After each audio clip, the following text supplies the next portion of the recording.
Hello everyone, welcome to my channel. दोस्तों, जैसे कि आप सबको पता है कि उत्तराखंड में एलटी लेक्चरर के फॉर्म आने वाले हैं, तो सब लोग अपनी तैयारी ज़ोरों शोरों पर लगे हैं। दोस्तों, हिंदी विषय से मैंने कुछ महत्वपूर्ण ट्रिक्स, महत्वपूर्ण फैक्ट्स अपने चैनल पर शेयर करने का प्रयास किया है। ये क्वेश्चन टीटी, सीटीटी,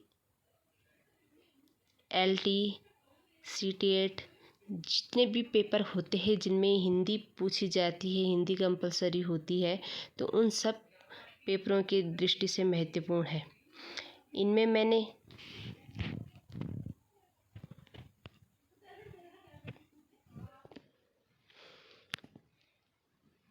दोस्तों इसमें 20 की जगह 30 आ रखा है, तो इसमें 20 आप पढ़ना है।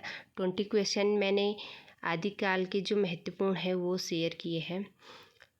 जो पेपर की दृष्टि से है महत्वपूर्ण, मैंने सिर्फ वही शेयर किए हैं। तो इसमें पहला क्वेश्चन है, राम कुमार वर्मा ने हिंदी का प्रथम कवि किसे माना है।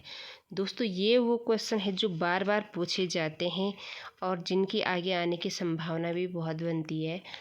तो राम कुमार वर्मा ने हिंदी का प्रथम कवि माना है स्वयंभू को। हर विद्वान ने हिंदी का प्रथम कवि अलग अलग कवियों को माना है, तो इसी में राम कुमार वर्मा का बहुत बार पूछा जाता है कि राम कुमार वर्मा ने हिंदी का प्रथम कवि किसे माना है। दूसरा क्वेश्चन है,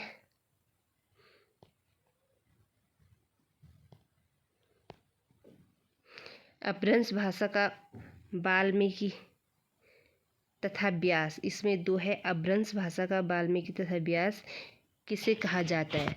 तो अपभ्रंश भाषा का वाल्मीकि तथा व्यास भी कहा जाता है स्वयंभू को। ये भी बहुत बार पूछा जाता है, बहुत महत्वपूर्ण है ये क्वेश्चन। अपभ्रंश भाषा का वाल्मीकि और व्यास, ये आपको याद रखना है, स्वयंभू को कहा जाता है।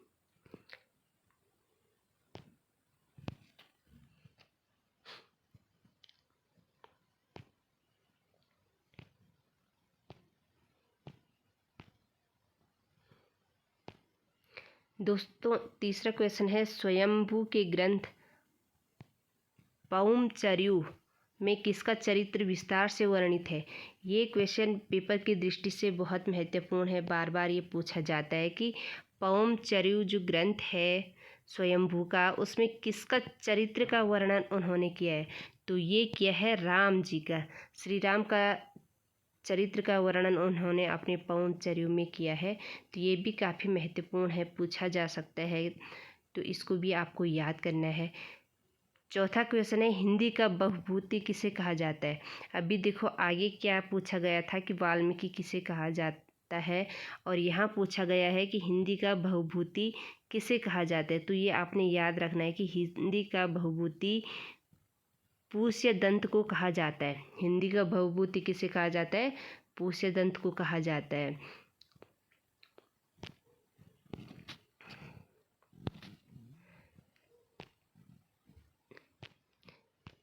नेक्स्ट है, पांचवा क्वेश्चन है, अपभ्रंश की प्रमुख रचना भविष्यिक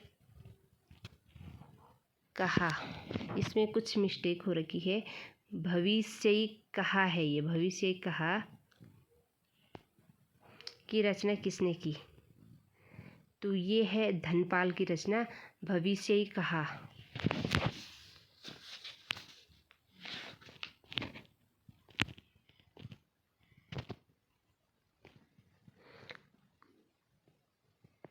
दोस्तों, इसमें ये जो का है, ये इसमें थोड़ा मिस्टेक हो गया है। इसमें है भविष्यिक कहा की किसकी रचना है, तो ये है धनपाल की रचना। क्वेश्चन नंबर 6 है, आदिकाल की रास परंपरा में फागु काव्य का क्या अर्थ है। ये बहुत ही महत्वपूर्ण क्वेश्चन है। ये पहले भी पूछा जा चुका है कि फागु काव्य का संबंध किससे है, या फागु काव्य किस काल से संबंधित है। इससे 3-4 प्रकार से क्वेश्चन बन सकता है। तो फागु काव्य आप रखना, फागु काव्य का संबंध है बसंत ऋतु का काव्य इसको कहा जाता है। बसंत ऋतु में ये फागु गीत गाए जाते हैं, तो उसी से ये बना है फागु काव्य।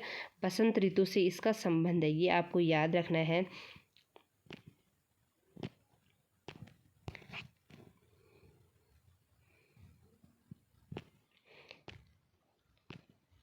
क्वेश्चन नंबर 7 है, गोरखनाथ के गुरु का नाम क्या था।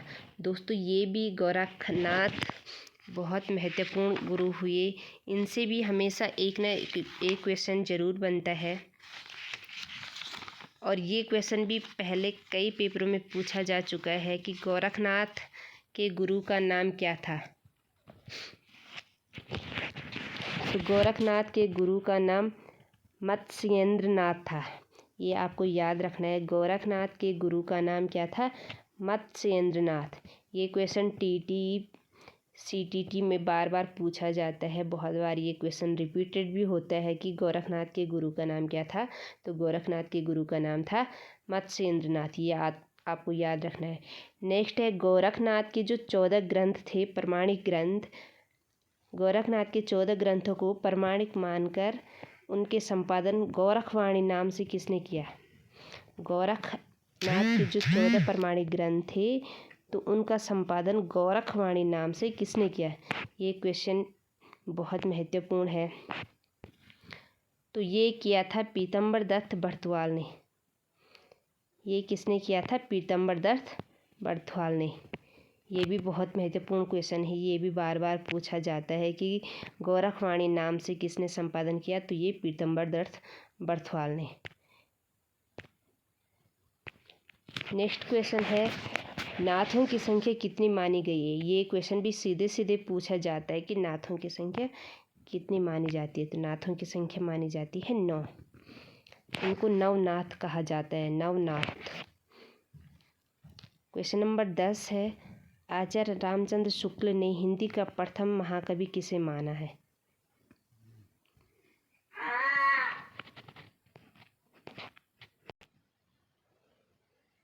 इसका उत्तर है चंद्रवरदाई। आचार्य रामचंद्र शुक्ल ने हिंदी का प्रथम महाकवि चंद्रवरदाई को माना।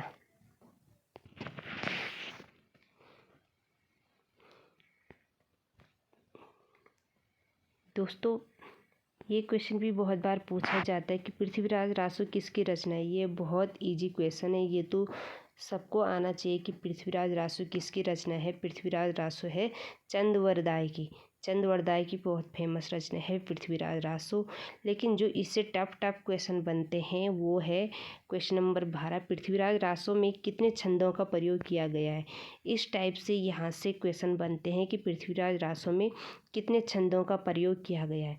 तो इसमें जो छंदों का प्रयोग किया गया है वो है 68 छंदों का। इस टाइप से यहाँ से क्वेश्चन बनते हैं। तो ये भी बार बार पूछा जाता है कि पृथ्वीराज रासो में कितने छंदों का प्रयोग किया गया है। तो वो है 68 छंदों का। क्वेश्चन नंबर 13 है, किस कवि ने पृथ्वीराज रासो को सुख सखी संवाद के रूप में चित्रित किया। दोस्तों ये क्वेश्चन भी बहुत महत्वपूर्ण है, किस कवि ने पृथ्वीराज रासो को सुख सखी संवाद में चित्रित किया। तो मैंने बताया है कि ये क्वेश्चन नहीं पूछा जाता है कि पृथ्वीराज रासो किसकी रचना है, बल्कि ये पूछा जाता है कि उसमें कितने छंद है और किसने सुख सखी संवाद में रचित माना है पृथ्वीराज रासो को। तो ये माना है हजारी प्रसाद द्विवेदी ने। बहुत महत्वपूर्ण है पेपर की दृष्टि से। मैंने बहुत सेलेक्टेड क्वेश्चन यहाँ शेयर किए हैं जो पेपर में आ सकते हैं, जिनकी बार बार आने की संभावना होती है। तो वही क्वेश्चन मैंने लाए हैं, नहीं तो फालतू के क्वेश्चन मैंने कुछ भी यहाँ शेयर नहीं किए हैं। नेक्स्ट क्वेश्चन है, पृथ्वीराज रासो को किस कवि ने पूर्ण किया। अब देखो ये पृथ्वीराज रासो चंद्रवरदाई का जो ग्रंथ था, ये चंद्रवरदाई ने अधूरा ही लिखा, इसको पूरा किया है चंद्रवरदाई के पुत्र जलहन ने। इसमें बहुत ऑप्शन आ जाते हैं कि किस कवि ने पृथ्वीराज रासो को पूर्ण किया। तो अब आपने ये याद रखना है कि पृथ्वीराज रासो का जो पुत्र था जलहन, उन्होंने ही इसको पूर्ण किया था।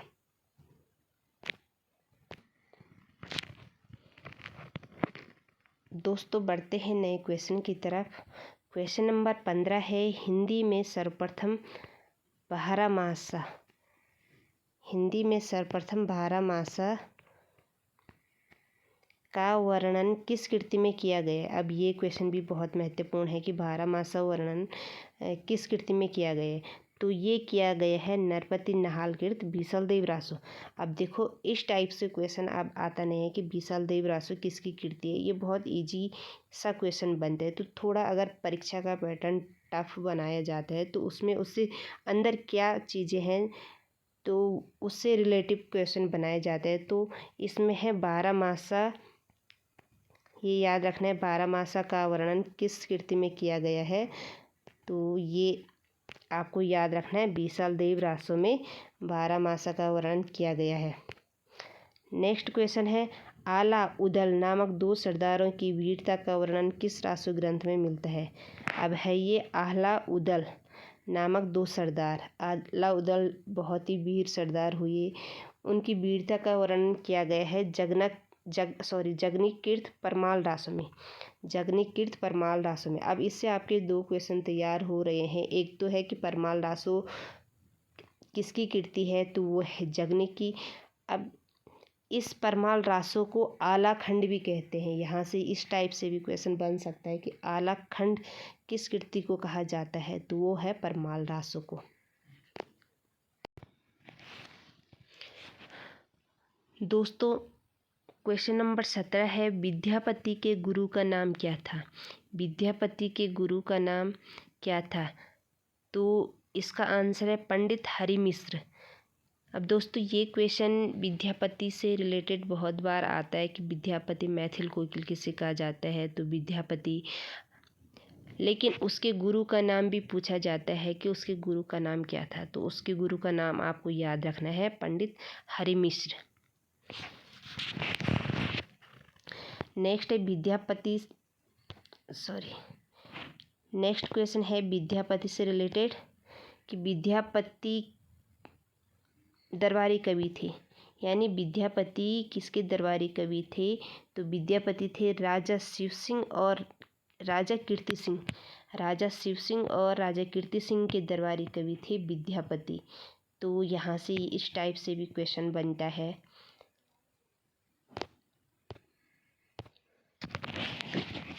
दोस्तों क्वेश्चन नंबर 19 है, बच्चन सिंह ने जातीय कवि किसे कहा है। अब देखो ये भी बहुत महत्वपूर्ण है, पेपर में पूछा जा सकता है कि बच्चन सिंह ने जातीय कवि किसे कहा जाता है। तो आपको ये जातीय कवि के नाम से याद रखना है। जातीय कवि कहा जाता है विद्यापति को, ये भी आपने याद रखना है। बहुत महत्वपूर्ण ये क्वेश्चन है, पेपर की दृष्टि से बहुत महत्वपूर्ण है। और टीचिंग के पेपर की अगर आप तैयारी कर रहे हैं, उत्तराखंड LT हो गया, जो भी सेंटर TGT PGT जो भी पेपर की आप तैयारी कर रहे हैं, तो ये क्वेश्चन बहुत महत्वपूर्ण है। जातीय कवि किसे कहा जाता है, विद्यापति को। क्वेश्चन नंबर 20 है, विद्यापति कीर्तिलता की रचना किस रूप में की गई है। तो ये क्वेश्चन भी पेपर की दृष्टि से बहुत महत्वपूर्ण है कि विद्यापति कीर्तिलता की रचना किस रूप में की गई है। तो ये है भृंगी संवाद के रूप में। ये आपने याद रखना है कि भृंगी संवाद के रूप में विद्यापति कीर्तिलता की रचना की गई है। दो तरह से ये पूछा जाता है, या तो पूछेगा कि विद्यापति कीर्तिलता की रचना किस रूप में की गई है, तो आंसर है भृंगी संवाद के रूप में। या फिर उल्टा पूछा जाएगा कि भृंगी संवाद के रूप में किस कृति की रचना है, तो कृति का नाम पूछा जा सकता है। तो ये है कीर्तिलता।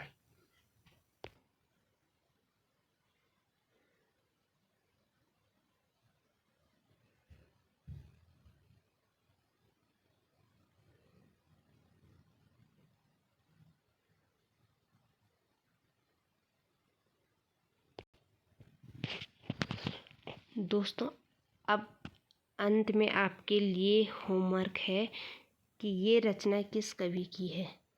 ये रचना देसिल बाना सब जन मिठा ते तई बन जब ओ हट्टा, ये किस कवि की रचना है। बार बार पूछी जाती है, बार बार इस रचना को रिपीट किया जाता है। तो ये किसकी रचना है। और अगर मेरी वीडियो पसंद आए तो प्लीज़ लाइक,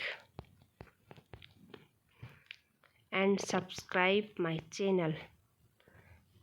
मिलते हैं नेक्स्ट वीडियो के साथ, तब तक के लिए bye bye. Thank you so much.